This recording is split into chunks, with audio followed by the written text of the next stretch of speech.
officially here. I woke up singing. Are you familiar with the Lego movie?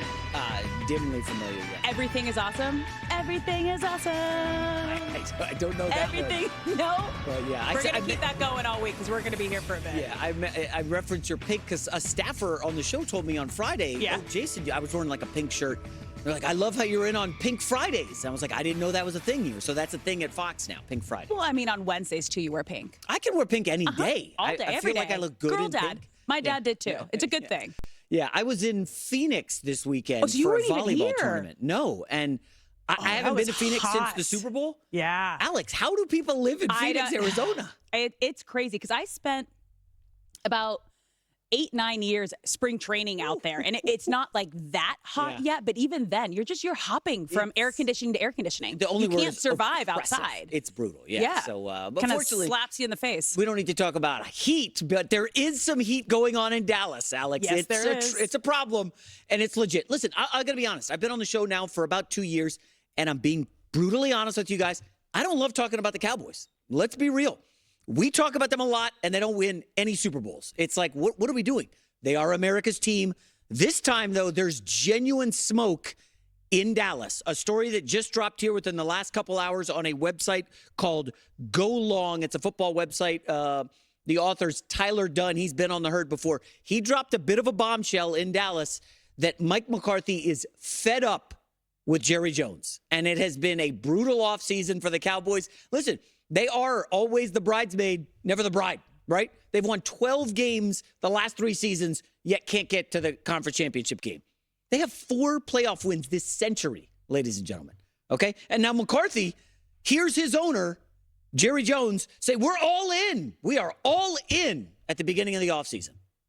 And then the offseason happens, and it's crickets. They lose a couple offensive linemen, starters, lose Tony Pollard, and you look around for all the big moves, and it's like 1-year deal for this guy, 1-year deal here. Ezekiel Elliott's coming back as if that's going to excite anyone. And all of a sudden, McCarthy's looking around like, why don't you do more and say less, ownership? And McCarthy's in a bit of a position of power here because Jerry Jones, in his 80s, is at a bit of a breaking point. He's got Dak Prescott in a final year of his contract, McCarthy, final year of his deal. And when your coach is going through a writer to say he's fed up, Jerry, I think you got to do something. Now, there will be some people who see this and are, Jason, come on, you're making something out of nothing. This is not a nothing burger. I will, as someone who covered the media at a website back in the day, I'll say this. Go look at Tyler Dunn's history. He covered the Packers in Green Bay. You know who their coach was? It was McCarthy. So these two have had a long history together. This is not nothing. McCarthy is clearly ticked off. And I'm going to borrow a line from the great Top Gun. It almost feels like Jerry Jones his mouth is writing checks that his butt can't cash.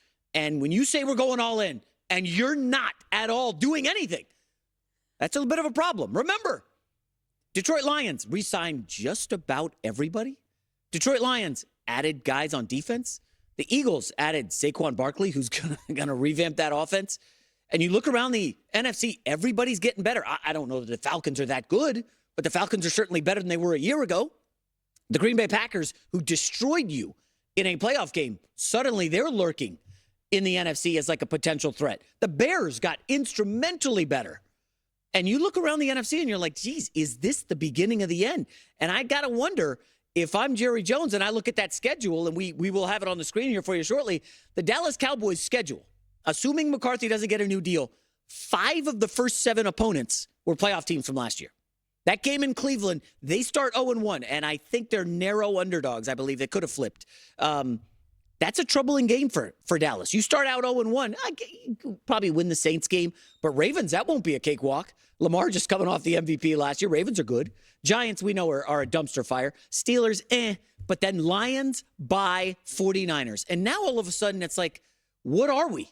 Are we a middling team? And the back end of the schedule does include the Eagles late in the season. Washington, are they on the come up? Game against the Texans. This is not a 12-win team this year.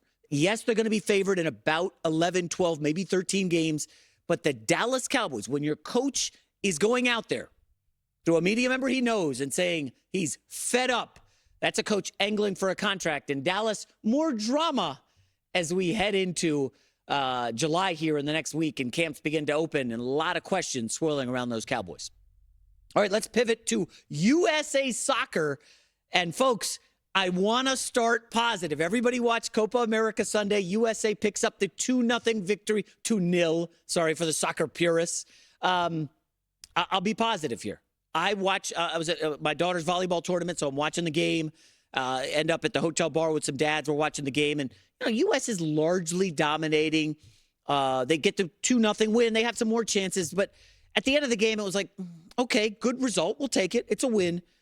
But ultimately, I do have some problems. But let's start positive. 3 minutes in, Christian Pulisic, the best player on the U.S. Here's the goal. Pulisic has it back now through the traffic. Pulisic, what a goal! What a start for the United States!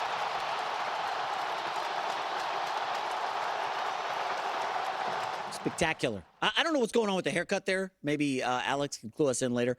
Pulisic, he's got something, maybe a mullet growing. I don't know, but he's phenomenal. We know he's the best player in the U.S. Okay, so now I will, now that we said a lot of positive things, congrats on the win, 2-0, you get the clean sheet. Ricardo Pepi coming off the bench, looking good. Pepi nearly scored twice. Didn't score, but nearly did. Okay, got that out of the way. So you guys, I've worked here at Fox for about 8 years. Yeah, 8 years this June 1. And, you're in the building, you run into former soccer players, former GMs, coaches.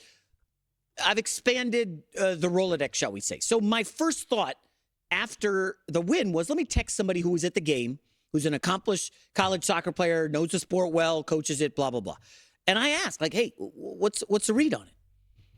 We're like, okay, good result, but, and then there was a litany of problems that this guy saw and I didn't see. Now, listen, we're facing Bolivia, and Bolivia is terrible, one of the worst teams in the field here.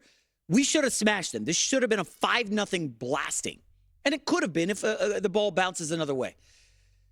But you start to poke holes in the game, and in soccer, there's this stat that matters, advanced stat, expected goals, XG. And you look at that, and U.S. was just 2. That's it, against Bolivia. And you look at the possession, and yeah, they control possession, but they didn't dominate control of possession. And they didn't kind of build it up slowly and then strike. It looked like they were forcing the issue. We got to score. We got to impress everybody. And they kept failing. And I like this team a lot. I do believe the talent is there for them to make a run and kind of get to the Copa America semifinals. Finals would be amazing. It's a difficult field with a lot of very good teams. But the other problem is when you don't blow out the weakest opponent, you leave yourself vulnerable for what should happen, I don't know, at the end of the group stage. Uruguay, we know, is very good. That game will be difficult. Let's say they tie that game.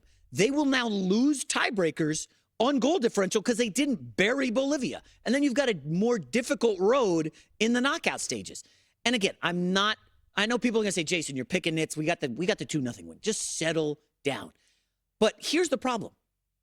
What got us here, all the good stuff that got us to this point, we still have a lot of room to improve if you want to dream of winning a Copa America, getting to a, World Cup final in 2026 on our home soil.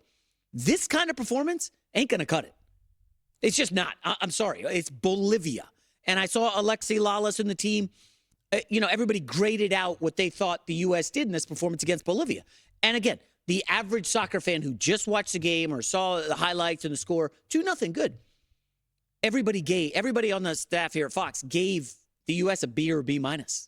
That's it against Bolivia. Now, Greg Berhalter, apologist, I've been one myself at times, will say, hey, they got the win, settle down, Panama's up next. Berhalter actually talked about that after the game. It was important to win your first game. We talk about progressing our performance, improving our performance throughout the tournament. So I think it was a good starting point. I think it's the intensity from the start was important. We know the performance was good, but it can improve. That's important. I think we can finish some more chances than we did today. But the most important thing for us now is just Panama. That's all it is. We focus on Panama.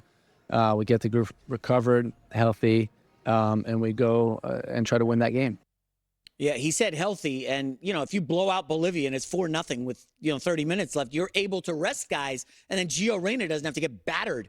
I mean, listen, let's be real. Bolivia was angry that they were losing that game. They started taking some cheap shots. You want your stars out of there. You don't want Pulisic taking unnecessary hits. And again, I'm a big USA soccer fan. I like their chances Obviously, they're going to beat Panama, but Panama's scrappy.